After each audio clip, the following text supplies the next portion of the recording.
কাল থেকে কঠোর বিধিনিষেধ, জরুরি সেবা ছাড়া বন্ধ থাকবে সবকিছু।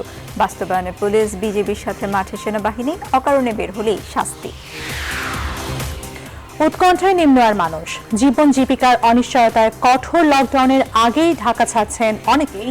ফেরিঘাটে ভিড়, পথে পথে ভোগান্তি। একদিনে সংক্রমণের রেকর্ড, শনাক্তের হার 25% ছাড়ালো। প্রাণহানি আরও 115, টিকাতেই সমাধান দেখছেন বিশেষজ্ঞরা। কাল ফের রেজিস্ট্রেশন শুরু। খালেদা জিয়াকে বিদেশে পাঠানোর দাবি জাপা এমপি। রাষ্ট্রপতির কাছে ক্ষমা চাইলে সম্ভব, জানালেন আইনমন্ত্রী। আমলা ও রাজনীতিকদের দূরত্ব বাড়ছে। সংসদে পাশ হলো নতুন অর্থ বছরের 6,03,000 কোটি টাকার বাজেট। এবারও পুঁজিবাজার, জমি, ফ্ল্যাট ও সঞ্চয়পত্রে সাদা হবে কালো টাকা। প্রচণ্ড দাবদাহে পড়ছে কানাডা। রেকর্ড তাপমাত্রায় বাইরে বের হওয়া কঠিন, বিপর্যস্ত জনজীবন, অন্তত 133 জনের মৃত্যু ঝুঁকিতে প্রবীণরা। এবং জিম্বাবুয়ে পৌঁছেছে বাংলাদেশ ক্রিকেট দল। প্রথম দিনে বিশ্রাম, কাল থেকে অনুশীলন। পেশাদার লিগে মোহামেডানকে 1-0 গোলে হারিয়ে বসুন্ধরা কিংসের জয়।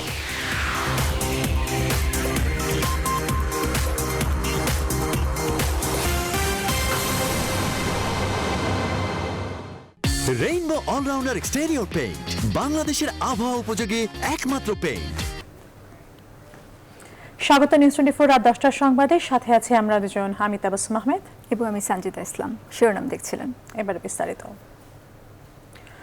করোনা ভাইরাস নিয়ন্ত্রণে আগামীকাল থেকে সারা দেশে সর্বাত্মক লকডাউন জারি করেছে সরকার, যা বাস্তবায়নে আইনশৃঙ্খলা বাহিনীর সঙ্গে মাঠে থাকবে সেনাবাহিনীও। অপ্রয়োজনে বের হলেই মুখোমুখি হতে হবে শাস্তির। বন্ধ থাকবে সব অফিস ও নিম্ন আদালত, চলবে না অভ্যন্তরীণ ফ্লাইটও। ব্যাংক খোলা সোমবার থেকে বৃহস্পতিবার। জরুরি সেবার পাশাপাশি রপ্তানিমুখী শিল্প প্রতিষ্ঠান খোলা রাখা যাবে। শাহ আলী জয়ের প্রতিবেদন। করোনার ঊর্ধ্বমুখী সংক্রমণের হার কমাতে 1 জুলাই ভোর থেকে মানুষ ও যানবাহন চলাচলে কঠোর বিধিনিষেধ আরোপ করেছে সরকার। মন্ত্রিপরিষদ বিভাগের জারি করা প্রজ্ঞাপনে উল্লেখ করা হয়েছে 21 দফা নির্দেশনা।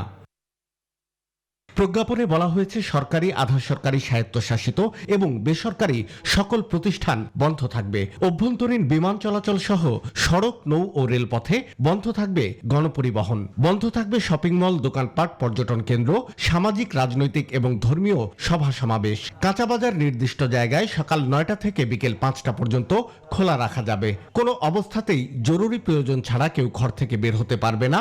অযথা ঘোরাঘুরি করলে কঠোর শাস্তির মুখোমুখি হতে হবে।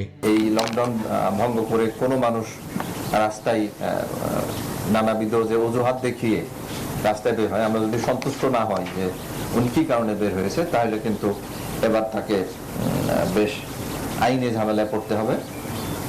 আমরা যানবাহনকে ব্যবহার করলে মোটরযান আইনে তার বিরুদ্ধে ব্যবস্থা নিব। এছাড়া যদি আমাদের সাথে ম্যাজিস্ট্রেট থাকেন, ম্যাজিস্ট্রেট দিয়ে তার জরিমানার ব্যবস্থা করা হবে। নিষেধাজ্ঞার এই সময়ে পুলিশ, র্যাব এবং আনসারের পাশাপাশি মাঠে থাকবে সেনাবাহিনী এবং বিজিবিও। জেলা ম্যাজিস্ট্রেট সংশ্লিষ্টদের সঙ্গে আলোচনা করে টহলের সময় এবং পদ্ধতি নির্ধারণ করে দেবেন।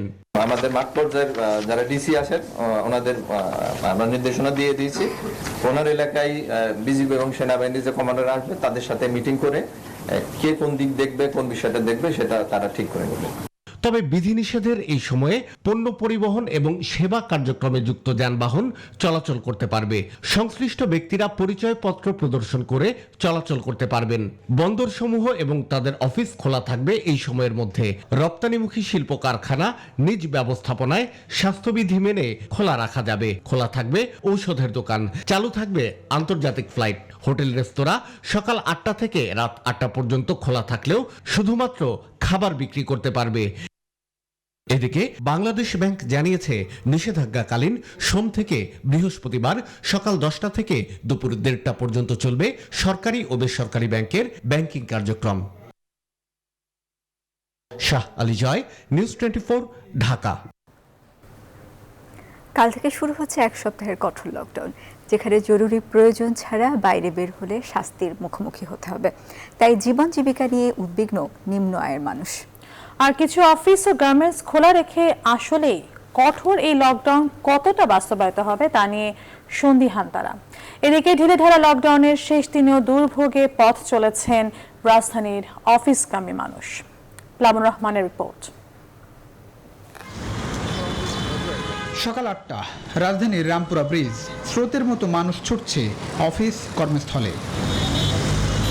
সকাল ৯টা, রাজধানীর তেজগাঁও নাবিস্কো মোড়, যানবাহন সংকটে অফিসগামী মানুষ ভাড়া নিয়ে বাকবিতণ্ডা। চাইলো শান্তিনগর 200 টাকা, আমরা 80 টাকায় দিয়ে যাই। তুমি তর্ক করো না, আমি যাই। তুমি তর্ক করো, তুমি ঢাকা শহর নতুন আইছো আজকে। ভাই এখান থেকে বাস ভাড়া 30 টাকা আছে শান্তিনগর মোড়ে। 200 টাকা কিভাবে হয়? দুজন মানে দেবে, একজনে গেলে বড় 150 টাকা ভাড়া দেয়। রিক্সা ভাড়া যে পরিমাণ রিক্সা ভাড়া ওই পরিমাণে সারাদিনের খরচ চলে যেত। 1-2 ঘন্টা আমি দাঁড়িয়ে রয়েছি, কোনো বাস গাড়ি পাইতেছি না, হাইটে হাইটে আমি চলে আসছি। গণপরিবহন বন্ধ থাকায় পুরো রাজধানীর রাস্তায় রিক্সার রাজত্ব। অফিস কর্মস্থলে যেতে তাই গেল কয়েকদিনের মতোই বিপাকে দুর্ভোগে পড়ে রাজধানীবাসী। তবে ব্যক্তিগত গাড়ির দাপটে মাঝে মধ্যেই যানজটের কবলে পড়েছেন অফিসগামী মানুষ। কিসের লকডাউন, গাড়িতে চলতেছে অনেক জ্যাম রাস্তায়। এটা কিসের লকডাউন? এটা লকডাউন নাকি মিয়া? এটা হচ্ছে পকেট ডাউন, পকেট খালি করার ধান্দা। কখন কোনটা সরকার করবে, সরকারই মানে সিদ্ধান্ত নিতে পারতেছে না। অফিস খোলা রেখে লকডাউনের শেষ দিনে এসবই ঢাকার খণ্ড খণ্ড চিত্র, যাতে স্পষ্ট করোনার ভয়াবহ সংক্রমণের মাঝেও কতটা বিধিনিষেধ মানছে মানুষ। এর মধ্যে বৃহস্পতিবার সকাল থেকে শুরু হচ্ছে কঠোর লকডাউন, যেখানে বন্ধ থাকবে অফিস সহ সব ধরনের যন্ত্রচালিত পরিবহন। আগের অভিজ্ঞতা থেকে তো মনে হয় না ওভাবে হবে। এই যে মনে করেন সরকার যে লকডাউন দিয়েছে, আমাদের গরিবের জন্য খুব অসুবিধা। বিভিন্ন দেশে আছে আগে অন্যের ব্যবস্থা করে তারপরে মানে লকডাউন জারি করে। যারা দরিদ্র লোক আছে তাদের বাসা খাওয়াটা দেওয়া দরকার এই লকডাউনের মধ্যে। করোনাকালে এর আগের বিভিন্ন সময়ে দেয়া লকডাউন ছুটির অভিজ্ঞতা তুলে ধরে অনেকে বলছেন এই বিধিনিষেধ নিয়ে সরকারের সমন্বয়হীনতায় বারবারই দুর্ভোগে পড়েছেন সাধারণ মানুষ। এবার তারা এমন কিছুই চাইছেন যা থেকে করোনা সংক্রমণ সত্যিই কমে আসবে। প্লাবন রহমান, নিউজ 24, ঢাকা। এদিকে কঠোর লকডাউনের আগের রাতে রাজধানীর পরিস্থিতি জানাতে আমাদের সাথে যুক্ত হচ্ছেন সহকর্মী ফখরুল ইসলাম। ফখরুল, কাল ভোর থেকেই কঠোর বিধিনিষেধ শুরু হচ্ছে, উত্তরার কি অবস্থা দেখছেন, কেমন প্রস্তুতি চলছে সেখানে?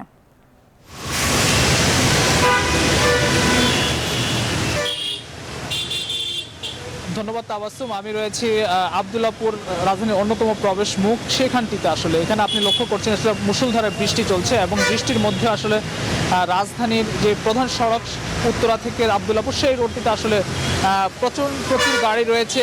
কিছুক্ষণ আগেও প্রচণ্ড জ্যাম ছিল, কারণ ব্যক্তিগত গাড়ির সংখ্যা অনেকটাই বেশি। আপনি জানেন যে গত কয়েকদিন ধরে আসলে লকডাউনের সংখ্যা নিয়ে সাধারণ মানুষ রাজধানী ছাড়ছেন, গ্রামমুখী হচ্ছেন এবং ব্যক্তিগত গাড়িতে চড়েই তারা আসলে গ্রামের দিকে যাচ্ছেন। এর মধ্যে ভোগান্তির চিত্র যেমন রয়েছে, কারণ গণপরিবহন এবং দূরপাল্লার পরিবহন কোনোটি আসলে চলছে না রাজধানী থেকে বিভিন্ন জেলার সঙ্গে। সে কারণে আসলে মানুষ এসব ব্যক্তিগত গাড়ি ব্যবহার করছেন। আপনাকে যদি বলি যে আগামীকাল সকাল থেকে আসলে লকডাউন, সর্বাত্মক লকডাউন শুরু হতে যাচ্ছে এবং এই লকডাউনে ঘর থেকে বের হলে আসলে শাস্তির মুখে পড়তে হতে পারে মানুষকে। সে কারণে আসলে যারা নিম্ন আয়ের মানুষ, তারা বেশিরভাগ মানুষই আসলে তারা রাজধানী ছেড়ে চলে যাচ্ছেন, কারণ জীবন জীবিকার জন্য হয়তো রাজধানীতে তাদের জন্য থাকা অনেকটা কষ্টসাধ্য হয়ে পড়বে। যার কারণে আসলে এইসব মানুষ তারা আসলে লকডাউন যতই ঘনিয়ে আসছে, সময় যতই ঘনিয়ে আসছে, তারা স্রোতের বেগে আসলে ঢাকা ছাড়ছেন। আমরা বিকেল থেকে দেখছি, আপনাকে একটি গাড়ি পিকআপ ভ্যান দেখাতে চাচ্ছি, মানুষ আসলে কীভাবে ভোগান্তি নিয়ে বিভিন্ন গন্তব্যে ফিরে যাচ্ছেন। সাধারণ মানুষ যারা রয়েছে, আমরা সন্ধ্যা থেকে আসলে গাবতলী এলাকায় দেখেছি, সেখানে হাজার হাজার মানুষ স্রোতের বেগে বাড়িমুখী হচ্ছেন এবং তারা ভোগান্তি নিয়ে বাড়তি ভাড়ার ধকল নিয়ে আসলে তাদেরকে বাড়ি ফিরতে হয়েছে। তো সব কিছু মিলিয়ে আসলে সময় যত গড়াচ্ছে ততই আসলে মানুষের বাড়িমুখী হওয়ার যে চাপ, সেটি কিন্তু বাড়ছে। এখানটিতে আসলে আমরা মানুষকে আমরা একদম রাস্তার মুষলধারে বৃষ্টি হওয়ার কারণে রাস্তার মাঝামাঝি একটি অবস্থানে দাঁড়ানো রয়েছি। এখানে মানুষকে আসলে আমরা দেখাতে পারছি না, কিন্তু মানুষ কিন্তু যাচ্ছে। আপনার রাস্তায় যে প্রচণ্ড গাড়ির চাপ দেখছেন, এটি আসলে তার প্রমাণ। এবং আব্দুল্লাহপুরের যে মোড়টি রয়েছে, সেখানেও কিন্তু অসংখ্য মানুষ আমরা দেখেছি কিছুক্ষণ আগেও। এই ছিল আমার কাছে আসলে লকডাউনের সবশেষ খবর আব্দুল্লাহপুর এলাকা থেকে। ফখরুল, আপনাকে অসংখ্য ধন্যবাদ। দর্শক, লকডাউনের আগের রাতে রাজধানীর কি অবস্থা জানাতে আব্দুল্লাহপুর থেকে যুক্ত হয়েছিলেন সহকর্মী ফখরুল ইসলাম। এবার দেশের করোনা পরিস্থিতি। করোনায় একদিনে সংক্রমণের রেকর্ড ভাঙল আবার। গত 24 ঘন্টায় নতুন শনাক্ত হয়েছেন 8,822 জন। বুধবার স্বাস্থ্য দপ্তরের নিয়মিত সংবাদ বিজ্ঞপ্তিতে এই তথ্য জানানো হয়। শনাক্ত বিবেচনায় রোগী শনাক্তের হার 25.13%। এখন পর্যন্ত মোট শনাক্ত 9,13,258 জন। একদিনে মারা গেছেন 115 জন। এ পর্যন্ত মারা গেছেন 14,503 জন। 24 ঘন্টায় সুস্থ হয়েছেন 4,550 জন। এখন পর্যন্ত সুস্থ হয়েছেন 8,00,000 16,250 জন। 24 ঘন্টায় নমুনা পরীক্ষা করা হয়েছে 35,105টি।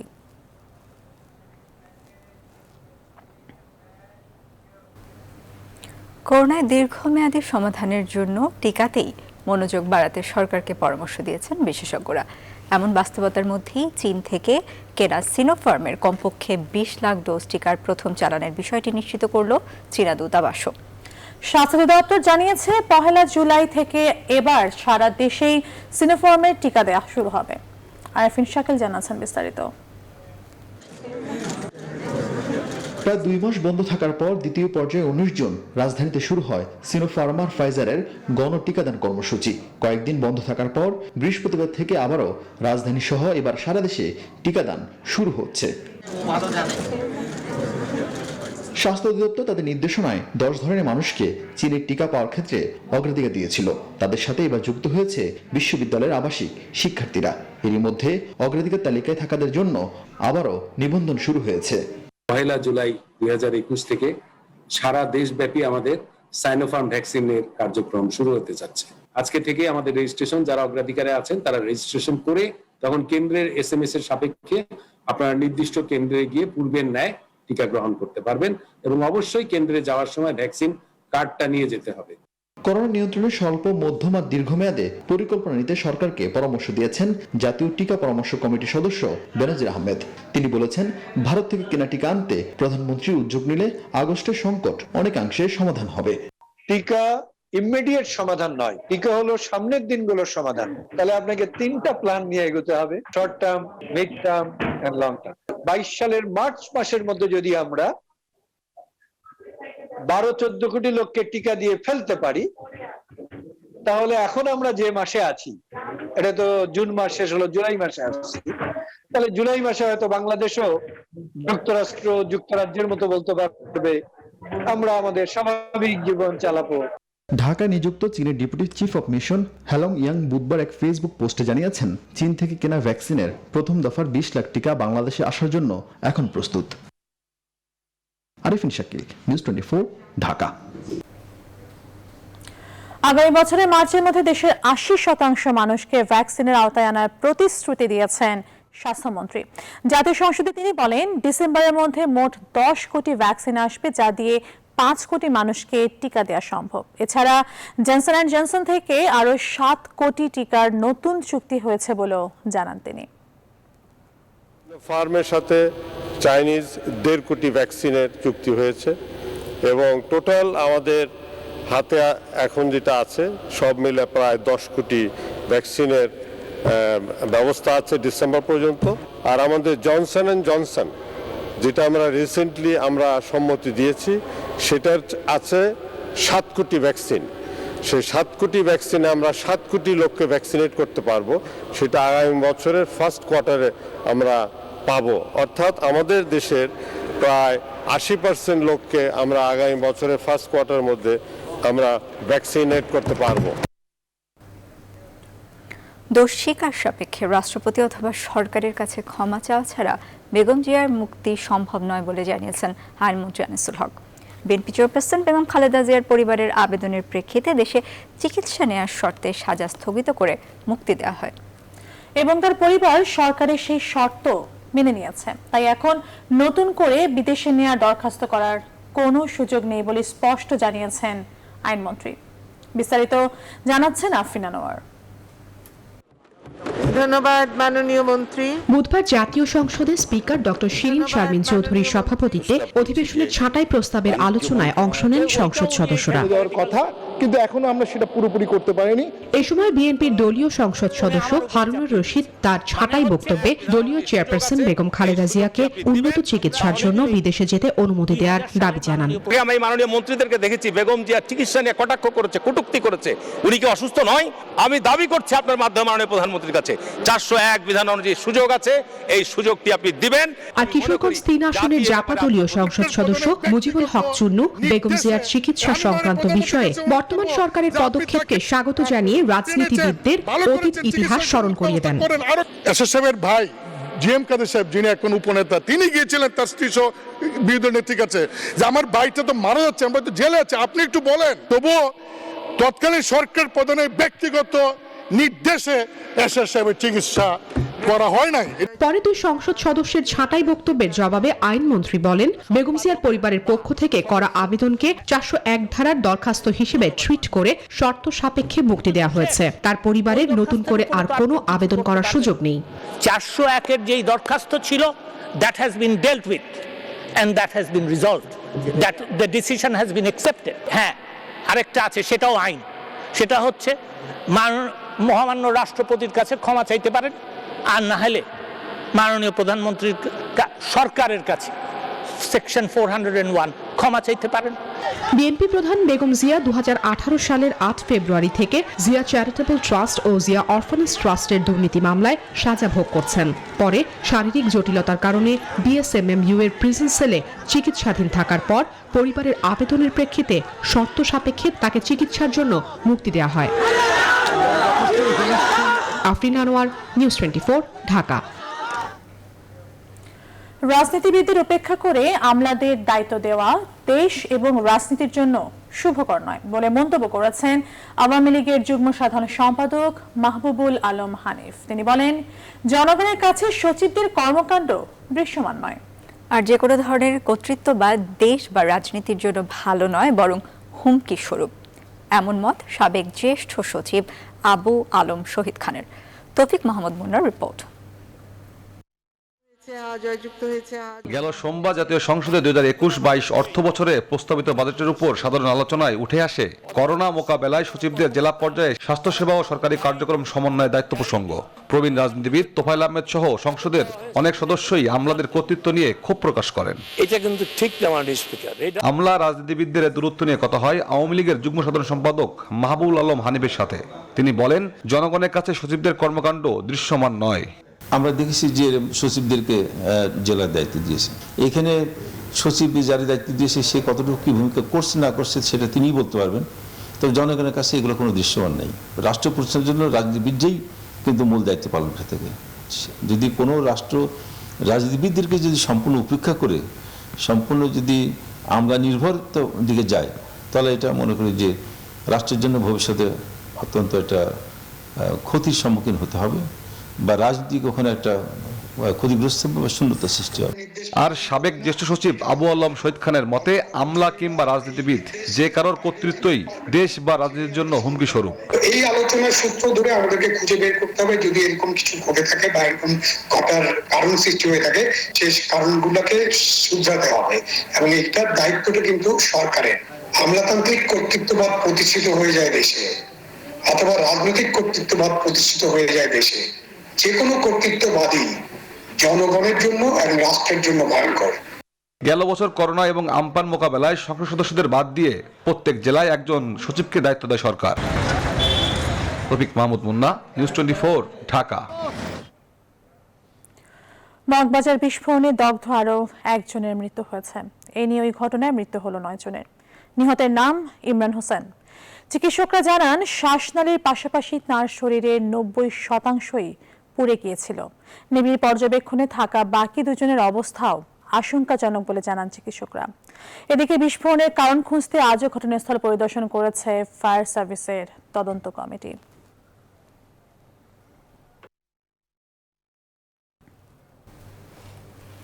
রাজধানীর হাতিরঝিল বেগুনবাড়ি প্রকল্পটি পাবলিক ট্রাস্ট প্রপার্টি ঘোষণা করে রায় দিয়েছেন হাইকোর্ট। রায়ে বলা হয়েছে, ঢাকার ফুসফুস হিসেবে খ্যাত প্রকল্পটি সুরক্ষা করা একান্ত অপরিহার্য। এজন্য কয়েক দফা নির্দেশনা দিয়েছেন আদালত। বিচারপতি মোহাম্মদ আশরাফুল কামাল ও বিচারপতি রাজিক আল জলিলের সমন্বয়ে গঠিত ভার্চুয়াল হাইকোর্ট বেঞ্চ বুধবার এই রায় দেন। আগামী 60 কার্যদিবসের মধ্যে এই নির্দেশ বাস্তবায়ন করতে হবে। বিস্তারিত জানাচ্ছেন হাবিবুল ইসলাম হাবিব।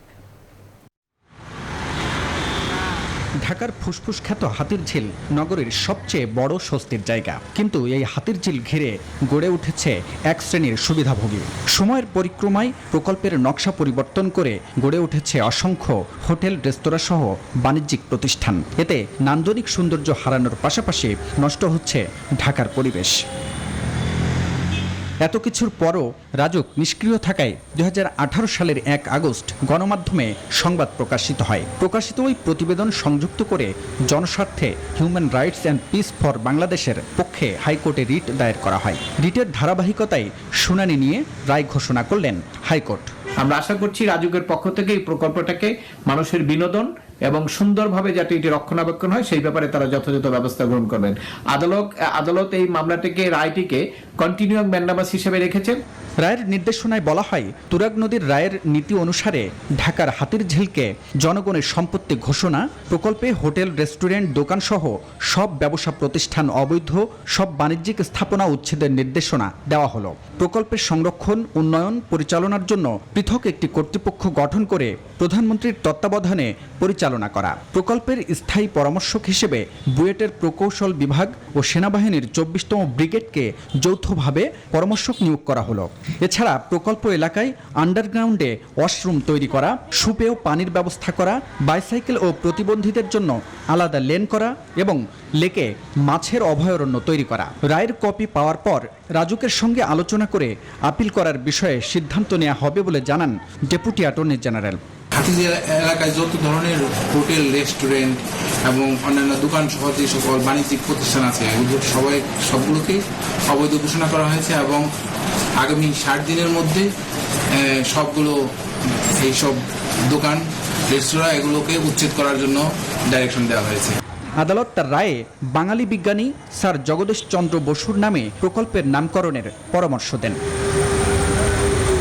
হাবিবুল ইসলাম হাবিব, নিউজ 24, ঢাকা। নিউজ 24 রাত 10টার সংবাদে নিচ্ছে একটি বিরতি। ফিরছি আরো খবর নিয়ে, সঙ্গেই থাকুন।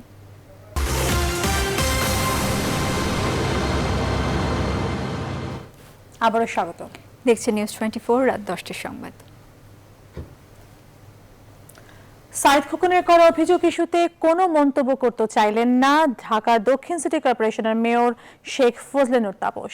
এ বিষয়ে সাংবাদিকরা তা জানতে চাইলে বিষয়টি তিনি এড়িয়ে যান। বুধবার দক্ষিণ সিটির নানা উন্নয়ন প্রকল্প পরিদর্শনে গেলে এ প্রশ্নের মুখোমুখি হন মেয়র। বলেন, সিটি কর্পোরেশনের সাথে সমন্বয় না করেই নানা উন্নয়ন প্রকল্প হাতে নেওয়া হচ্ছে, ফলে জলাবদ্ধতা সহ সড়কের নানা প্রতিবন্ধকতা সৃষ্টি হচ্ছে। নানা চ্যালেঞ্জ মোকাবেলা করতে এগিয়ে যেতে হচ্ছে জানিয়ে তাপস বলেন, এর সুবিধা আগামী 2-1 বছরের মধ্যে পাবেন নগরবাসী। যত আমরা উন্মুক্ত স্থানে বর্জ্য ফেলা থেকে বিরত থাকব, তত আমরা এই সমস্যার সমাধানে আরো এগিয়ে যেতে পারবো। এই ব্যাপারে আমি আসলে মন্তব্য করতে চাই না, আমার কোনো প্রতিক্রিয়া নেই। কুড়িগ্রামের রাস্তা নির্মাণে নিম্নমানের ইরানি বিটুমেন ব্যবহার ও প্রকৌশলীকে হুমকি দেওয়ার ঘটনায় 3 সদস্যের একটি তদন্ত কমিটি গঠন করেছেন জেলা প্রশাসক।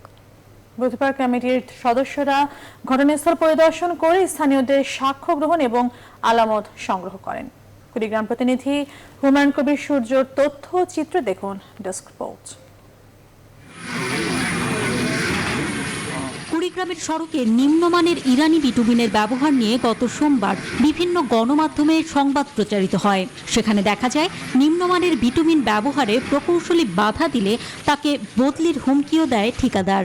এ ঘটনায় মঙ্গলবার অতিরিক্ত জেলা প্রশাসক মোহাম্মদ সুজাউদ্দৌলাকে প্রধান করে 3 সদস্য বিশিষ্ট তদন্ত কমিটি গঠন করেন জেলা প্রশাসক। কমিটির অন্যান্য সদস্যরা হলেন কুড়িগ্রাম এলজিইডির নির্বাহী প্রকৌশলী মাসুদুর রহমান ও রেলওয়ের লালমনিরহাট বিভাগীয় প্রকৌশলী আনোয়ার হোসেন। তদন্ত কমিটি ঘটনাস্থল পরিদর্শন করে বিটুমিন, পাথরসহ নির্মাণ সামগ্রীর নমুনা সংগ্রহ করেন। এরপর তারা গণমাধ্যমকে জানান, নিরপেক্ষ তদন্তের মাধ্যমে দোষীদেরকে শাস্তির আওতায় আনা হবে। 3 জন মিলে কারিগরি বিষয়গুলো দেখে সার্বিক ব্যাপারে তদন্ত করে আমরা একটা পূর্ণাঙ্গ প্রতিবেদন দাখিল করব। কুড়িগ্রাম রেল স্টেশনের সংযোগ সড়কটির তৈরির প্রকল্পের মেয়াদ শেষ হলেও কাজ শেষ হয়নি, ফলে বর্ষা মৌসুমে অসমাপ্ত রাস্তাটির ক্ষতি হতে পারে বলে মনে করছে এলাকাবাসী। Desk report, news 24।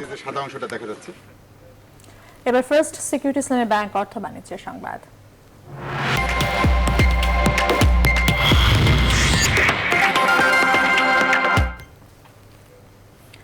জাতীয় সংসদে পাশ হলো 2021-22 অর্থ বছরের বাজেট, যার আকার 6,03,000 কোটি টাকা। গেল ৩ জুন অর্থমন্ত্রী আহমদ মোস্তফা কামাল ঘোষণা করেন ইতিহাসের সবচেয়ে বড় এই বাজেট। এবারের বাজেটেও রাখা হয়েছে কালো টাকা সাদা করার সুযোগ। জানা গেছে রাষ্ট্রপতি আজই বাজেটের জন্য আনীত নির্দিষ্টকরণ বিলের অনুমোদন দেবেন, যা বাস্তবায়ন শুরু হবে ১ জুলাই থেকে। সুলতান আহমেদ জানাচ্ছেন বিস্তারিত। 2021-2022 অর্থবৎসরের বুধবার বাজেট অধিবেশন শুরু হয় সকাল 11টায়। যুক্তি পাল্টা যুক্তিতে টানা আলোচনা হয় প্রায় 4 ঘন্টা। মোট 59টি দাবি মঞ্জুরের জন্য উপস্থাপন করেন প্রধানমন্ত্রী, মন্ত্রী প্রতিমন্ত্রীরা। আলোচনা জমে ওঠে বেশ কয়েকটি ছাঁটাই প্রস্তাব ঘিরেও। মহামান্য রাষ্ট্রপতিকে অনধিক 2,228 কোটি 38,38,000 টাকা মঞ্জুর করা হোক। এ সময় কয়েকজন সংসদ সদস্য শিক্ষা ব্যবস্থা, স্বাস্থ্য বিভাগ, মামলা জট নিয়ে সমালোচনা করে ছাঁটাই প্রস্তাব তুলে ধরেন। ব্যালিস্টিক এভিডেন্স, ব্যালিস্টিক এক্সপার্ট এগুলো যদি আমরা ইনক্লুশন করতে না পারি আইন পেশায়, আইন প্রফেশনে, তাহলে কোনো অবস্থাতেই আমরা সায়েন্টিফিক বেসড এভিডেন্স করতে পারবো না। সাংবাদিক ও মানবাধিকার কর্মীদের প্রতি সহিংসতার হুমকি ও খেয়াল খুশি মতো গ্রেপ্তার করা হয়। শান্তিপূর্ণ সমাবেশ এবং মুক্তভাবে মত প্রকাশের অধিকারে উল্লেখযোগ্যভাবে হস্তক্ষেপ করা হয়। আমরা প্রতিনিয়ত এই মহান সংসদে আইন পাশ করছি, কিন্তু আইন অঙ্গনের অবস্থা, আইন প্রয়োগের অবস্থাগুলো আজকে মাননীয় স্পিকার কিন্তু বিবেচনার দাবি রাখে। মানি লন্ডারিং হচ্ছে, আমাদের অর্থ ঋণ আদালত নামে প্রতিষ্ঠান আছে, অনেক ধরনের করাপশন হচ্ছে। তবে সংশ্লিষ্ট মন্ত্রীরা পাল্টা যুক্তি দিয়ে তা গ্রহণে অস্বীকৃতি জানান। ভার্চুয়াল কোর্ট যদি মাননীয় প্রধানমন্ত্রীর নির্দেশনায় না হতো, তাহলে আজকে 39 লক্ষ মামলা আছে, আমার এখন শুনতে হইতো যে 41 লক্ষ মামলা আছে। পরে অর্থমন্ত্রী আহমদ মোস্তফা কামাল বাজেটের জন্য নির্দিষ্টকরণ বিলটি সংসদের সামনে উপস্থাপন করেন। সংসদ সদস্যরা তা কণ্ঠভোটে পাশ করান। নির্দিষ্টকরণ বিল 2021 এই মহান সংসদে অবিলম্বে বিবেচনার জন্য গ্রহণ করা হোক। নির্দিষ্টকরণ বিল 2021 অবিলম্বে বিবেচনার জন্য গ্রহণ করা হোক। যারা এই প্রস্তাবের পক্ষে আছেন তারা হা বলুন, যারা এই প্রস্তাবের বিপক্ষে আছেন তারা না বলুন। হা জয়যুক্ত হয়েছে, হা জয়যুক্ত হয়েছে, হা জয়যুক্ত হয়েছে। অতএব নির্দিষ্টকরণ বিল 2021 অবিলম্বে বিবেচনার জন্য গৃহীত হলো। অনুমোদন পাওয়া বাজেটে ব্যয়ের আকার ধরা হয়েছে 6,03,681 কোটি টাকা, যেখানে রাজস্ব আদায়ের লক্ষ্যমাত্রা থাকছে 3,89,000 কোটি, আর ঘাটতি ধরা হয়েছে 2,14,000 কোটি। এবারের বাজেটেও রাখা হয়েছে কালো টাকা সাদা করার সুযোগ। 25% কর দিয়ে জমি, ফ্ল্যাট, ব্যাংক কিংবা শেয়ার বাজারে বিনিয়োগ করা যাবে এসব অর্থ। সুলতান আহমেদ, নিউজ 24, ঢাকা। সংবাদের এই পর্যায়ে আবারও বিরতি নিচ্ছি, ফিরছি খুব শীঘ্রই, সাথে থাকুন।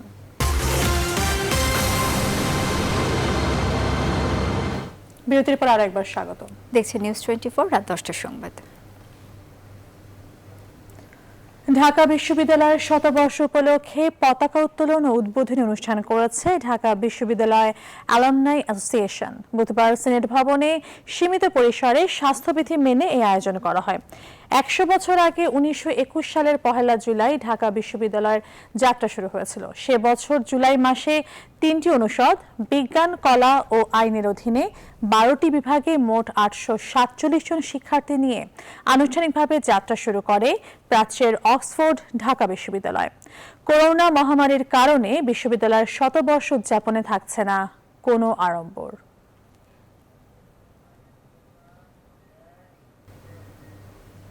মুক্তিযুদ্ধ মঞ্চের নাটোর জেলা শাখার সাধারণ সম্পাদক মোস্তাফিজুর রহমান সেন্টুর নিঃশর্ত মুক্তির দাবি জানিয়েছে সংগঠনটির নেতাকর্মীরা। বুধবার বিকেলে ঢাকা বিশ্ববিদ্যালয়ের রাজু ভাস্কর্যের সামনে অনুষ্ঠিত মানববন্ধন ও প্রতিবাদ সমাবেশে এই দাবি জানান তারা। সংগঠনটির সভাপতি আমিনুল ইসলাম বুলবুলের সভাপতিত্বে অনুষ্ঠিত সমাবেশে বক্তারা বলেন, একজন বীর মুক্তিযোদ্ধার সন্তান সেন্টু নাটোরে স্থানীয় গ্রুপিং রাজনীতির শিকার হয়েছেন।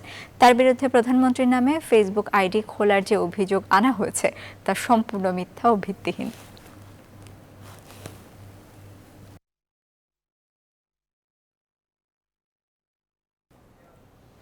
এবার আন্তর্জাতিক প্রসঙ্গ।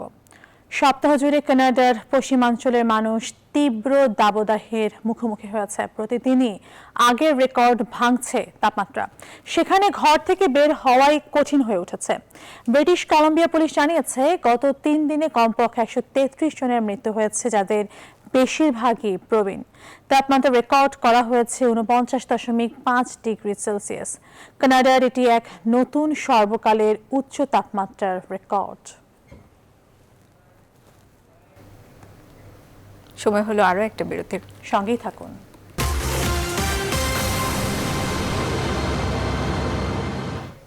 আরেকবার স্বাগত। দেখছি নিউজ 24 রাত 10টার সংবাদ। এবারে খেলার খবর। দীর্ঘ প্রায় ২১ ঘন্টা বিমান ভ্রমণ শেষে হারারে গিয়ে পৌঁছেছে বাংলাদেশ ক্রিকেট দল। ২৯ জুন জিম্বাবুয়ের সময় রাত ৮টা ৪০ মিনিটে, বাংলাদেশ সময় রাত ১২টা ৪০ মিনিটে জিম্বাবুয়ের মাটিতে পৌঁছায় team Bangladesh. BCB media manager Rabeed Imam জানিয়েছেন, ঢাকা থেকে কাতারের রাজধানী দোহা হয়ে দক্ষিণ আফ্রিকার জোহানেসবার্গ, এরপর সেখান থেকে জিম্বাবুয়ের রাজধানী হারারেতে পা রাখে জাতীয় ক্রিকেট দল। নতুন শ্রীলঙ্কার স্পিন কোচ রাঙ্গনা হেরাথ দোহায় জাতীয় দলের সাথে যোগ দেন। আর দক্ষিণ আফ্রিকান হেড কোচ রাসেল ডোমিঙ্গোর সঙ্গে জোহানেসবার্গে জাতীয় দলের সফর সঙ্গী হয়েছেন নতুন প্রোটিয়া ব্যাটিং কোচ অ্যাশওয়েল প্রিন্সও। বুধবার পুরো বিশ্রামে কাটাবেন ক্রিকেটাররা, সাথে কোচ ও সাপোর্টিং স্টাফরাও। বৃহস্পতিবার থেকে অনুশীলন করবেন তারা। রাউল বেসেরার শেষ মুহূর্তের গোলে মোহামেডানের বিপক্ষে ১-০ গোলের জয় পেয়েছে বসুন্ধরা কিংস। এই জয়ে ১৭ ম্যাচে ৪৯ পয়েন্ট নিয়ে টেবিলের শীর্ষস্থান আরও মজবুত করল অস্কার ব্রুজনের দল। এদিকে হেরে গেলেও সমান ম্যাচ খেলে ২৯ পয়েন্ট নিয়ে টেবিলের ৪-এ আছে মোহামেডান। বিস্তারিত তৌহিদুল ইসলামের রিপোর্টে। কিন্তু জিতেছে বসুন্ধরা কিংস ৪৩ পয়েন্ট। পেশাদার লিগের ম্যাচটি নিয়ে শুরু থেকে ছিল বাড়তি উত্তেজনা। অপ্রতিরোধ্য বসুন্ধরা কিংসের বিপক্ষে ম্যাচটি ছিল মোহামেডানের জন্য বড় এক পরীক্ষার নাম করে গিয়েছিলেন এই সেট পিসে কুইক একটা ম্যাচের ২০ মিনিটে মোহামেডান গোলরক্ষক সুজন বক্সের বাইরে এসে অনাকাঙ্ক্ষিত হ্যান্ডবল করে বসে। সরাসরি লাল কার্ড দেখে মাঠ ছাড়েন মোহামেডানের গোলরক্ষক। ১০ জনের দলে পরিণত হলেও আক্রমণের ধার কমেনি তাদের। প্রথমার্ধে সাদা কালোদের আরো কিছু গোছানো আক্রমণে কাঁপন ধরে কিংসের রক্ষণে। চ্যালেঞ্জে জিতেছেন দিয়াবাদে, কাটব্যাকও করেছেন একটা। দ্বিতীয়ার্ধে বেশ কিছু সুযোগ তৈরি করে কিংস, কিন্তু সেগুলো আলোর মুখ না দেখলে খেলা এগোতে থাকে ড্রয়ের দিকে। তবে সেখানে তৈরি মতিন এবং সুফিল। ৭৬ মিনিটে কিংসের ডিফেন্ডার ইয়াসিন প্রতিপক্ষের গোলরক্ষককে ফাউল করলে লাল কার্ড দেখে মাঠ ছাড়েন। বসুন্ধরা কিংসও পরিণত হয় ১০ জনের দলে। তিনি কিন্তু একটা ইয়েলো কার্ড ছিল তার। ম্যাচের অতিরিক্ত সময়ে রবিনহোর বাড়ানো বল থেকে গোল করে ডাগআউটে আনন্দের উপলক্ষ এনে দেন বেসেরা। শেষে ১-০ গোলের ব্যবধানে জয় নিয়ে মাঠ ছাড়ে বসুন্ধরা কিংস। রাউল বেসেরা ১-০ গোলে। Towhidul Islam, news 24। Raul Oscar Becerra. আর এই ছিল রাত 10টার সময় দেখুন এ পর্যন্তই। আরো খবরের বিশ্লেষণ জানতে ভিজিট করুন www.news24bd.tv। ধন্যবাদ।